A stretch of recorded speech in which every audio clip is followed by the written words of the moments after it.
Alors on va voir comment installer Iki. Et c'était très compliqué. Donc c'est un outil d'OSINT. Et ça va nous permettre, à partir d'une adresse mail, en fait, de faire du renseignement en source ouverte sur une cible grâce à plein d'API. Notamment, on va aller récupérer tous les fils Twitter, People. On va récupérer via LinkedIn les informations sur la cible. Donc c'était un peu compliqué. C'est beaucoup plus simple. Je vais vous montrer comment installer ça. On va aller. Moi, je me suis créé mon répertoire AMP, vous le savez. Je vais venir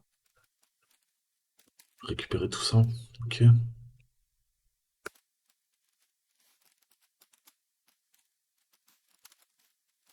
Et impossible d'écrire, bah oui, c'est normal.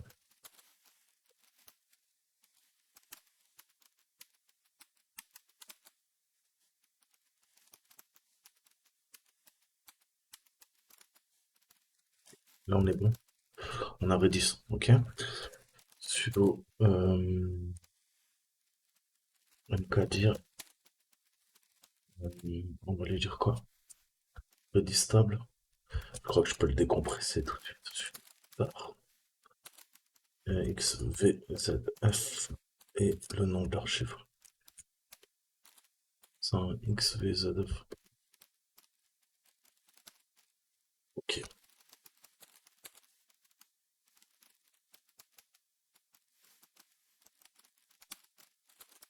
On va installer Redis, c'est la partie backend. Que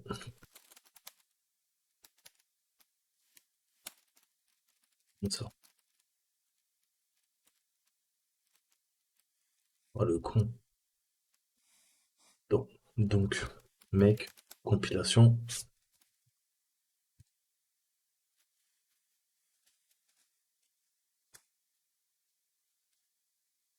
Donc à partir du langage C, on va compiler tous nos binaires pour héberger le serveur. Redis, Celery, Python.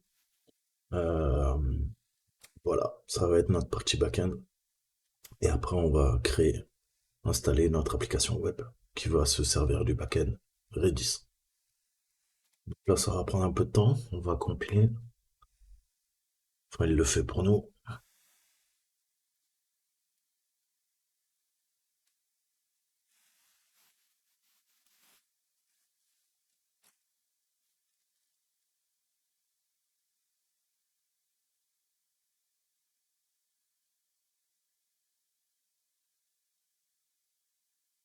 Et ça va installer une base de données avec la réplication.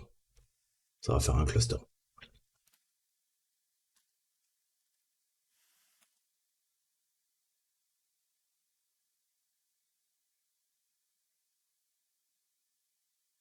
Ok.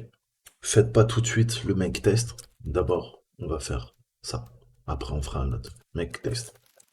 Sudo make installation. Ok, maintenant, on peut faire notre make test.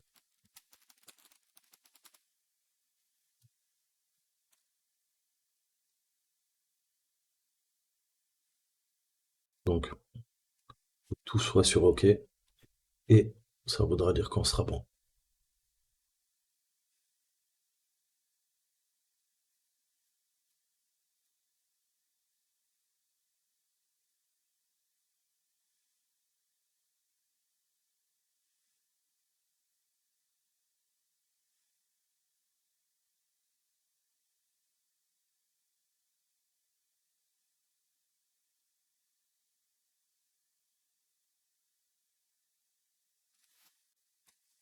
Pareil, c'est en train de hacher, être sûr que les données sont pas corrompues.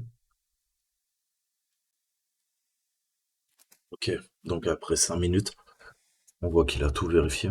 Ok, au niveau du hachage, on est bon et tous les tests sont passés sans aucune erreur. Donc là, on est bien. On a la partie Redis. Ok, maintenant, qu'est-ce qu'on veut faire? Aller sur le site, télécharger l'archive. Ok,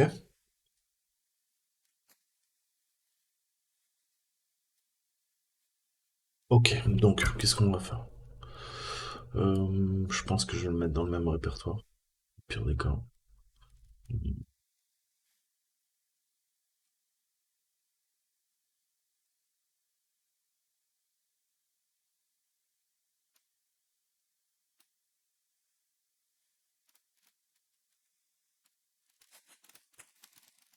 Donc, S, téléchargement, ok. Sudo mv qui vers, ok,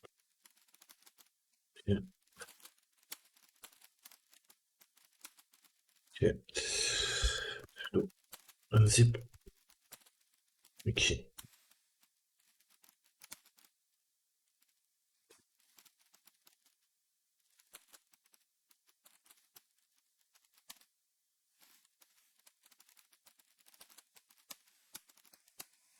Mon répertoire, sudo type, voilà,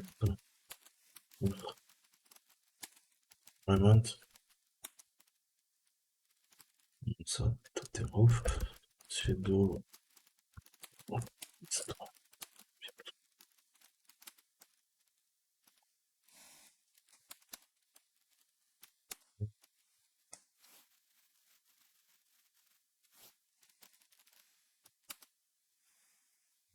marche mieux. Maintenant qu'on a installé pip, on va installer toutes les dépendances, ok? Tous les modules et les librairies qui sont indispensables, notamment Twint, que vous avez montré, qui permet de scraper Twitter, et d'autres outils, ok? Un paquet d'autres outils.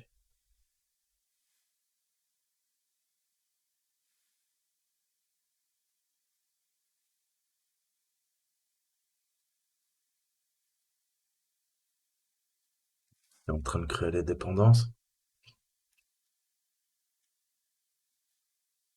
les satisfaire.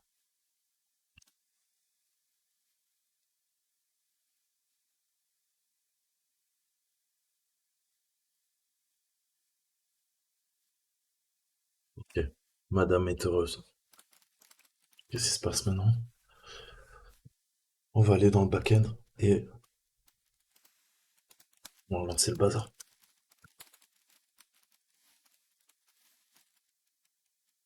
Alors, peut-être me donner les droits avant.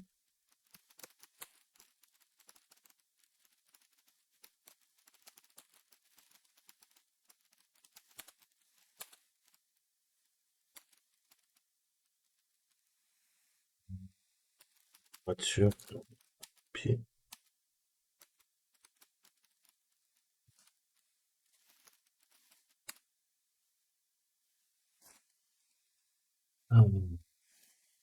à Flask. Sudo pip 3, tu te demandes pourquoi on a installé le requirement. C'est pas grave. Flask.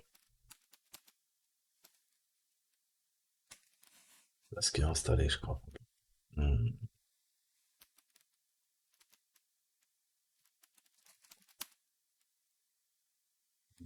ça marche bien.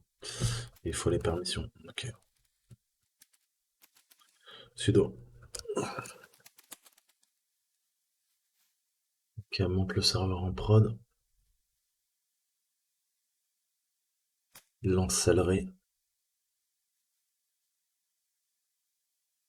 Et on se connecte sur le port.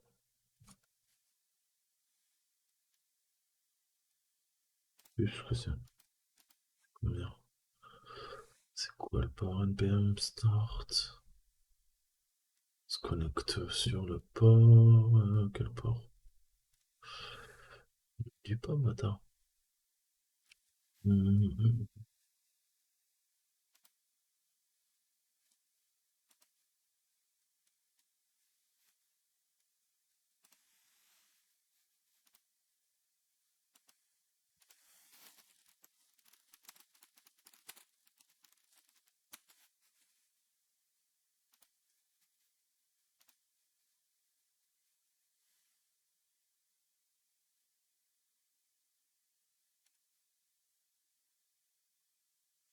4200. Et voilà. On a la meilleure interface graphique du monde. Avec plein de trucs. Voilà. Et là, on va pouvoir faire du casering. Donc, je vous montrerai comment utiliser l'application. Et vous allez voir que c'est assez violent. On va pouvoir faire des recherches sur le net. Et le premier truc qu'il faudra qu'on fasse, c'est installer. toutes les API qu'on utilise. Ok, vous voyez qu'il y en a un paquet. Spotify, Twitch, Twitter, Full Contact, People, Email Rep, Leak Lookup, etc., etc., etc. Ok? Donc je vous montrerai comment s'abonner et récupérer les clés API. À partir de là, après, vous êtes bien. Et c'est vraiment une interface sympathique, conviviale, j'ai envie de dire. Donc, ben voilà. Prochaine vidéo, on verra comment scanner tout ça. Vous allez voir que c'est un super outil. Allez, je vous dis à très bientôt. Bonne nuit.